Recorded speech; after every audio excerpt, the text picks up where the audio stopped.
మొన్న బీచ్లో కళ్యాణ మండపం ఎవరిదాన్ని గురిగారు గాజిరెడ్డి గాజురాజు మొన్న 3 వారాల క్రితం ఆదివారం ఒక రోజు మేడం గారు వచ్చారండి. ఏ మేడం గారు? ఆ మేడం గారు భారతి గారు. ఎంతమంది మేడం తెలియదు నాకు, అంటే పేరు చెప్తాను. భారతి గారు వచ్చాక రాత్రి 7 గంటల నుంచి కారులో టౌన్లో షికారు చేశారట. అవి వెళ్తున్నప్పుడు అది కనపడుతుంది. పాపం కళ్యాణ మండపం రాజుగారు బ్రహ్మాండం కట్టించారు. మైసూర్ కోట, ఈ కోట ఇది చూసి డిజైన్ రాయించుకుని బ్రహ్మాండం కట్టించుకున్నాడు. కారు ఆఫ్ చేశారట మేడం గారు. చాలా బాగుందని కావాలన్నది. ఇది కావాలని ఇచ్చాడు. ఎంత గౌరవం అండి ఇది.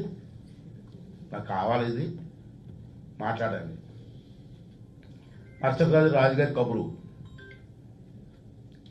సార్ మేడం గారు ఇష్టపడుతున్నారండి, కావాలంటున్నారు, ఇచ్చేయండి, బేరం పెట్టండి, డబ్బులు ఇస్తే డబ్బులకంటే ఎంతో కదా చేతి పడి పంపమంటారు కదా. లేదు సార్, నేను కష్టపడి కట్టుకున్నాను, నా మొదటి నుంచి నా ఆలోచనది, నేను ఇవ్వను సార్ అన్నారట. ఇవ్వాలన్నారట. నేను ఇవ్వను సార్ అన్నారట. 3 రోజుల తర్వాత కలెక్టర్ గారు పంపించారు. ఏది ఏ సెక్షన్ అది? 22A. ఆ బిల్డింగ్ కలిసి 10 సంవత్సరాలు అయిపోయి అది పెళ్ళిళ్ళే ఇప్పుడు బ్రహ్మాండం చేసుకుంటుంటే కలెక్టర్ గారు 22A పంపిస్తారు. ఇప్పుడు ఈ రాజుగారు అన్నీ వెళ్ళి కలెక్టర్ గారిని కలిస్తే, ఏంటి సార్ 10 సంవత్సరాలు అయిపోయింది నేను కట్టుకోని, ఇప్పుడు ఏంటంటే 22A ఇచ్చారు, ఎందుకు ఏంటంటే రాజుగారు పెద్ద ఆయన, మీరు వయసు మళ్ళీపోయింది, ఎందుకండి బాధపడతారు, వెళ్ళిపోయి అందులో ఇది మాట్లాడేసుకోండి సార్ అన్నాడట. కలెక్టర్ గారు లాంటి వ్యక్తి, ఐఏఎస్ ఆఫీసర్ అలా మాట్లాడి ఎంతవరకు సపోర్ట్?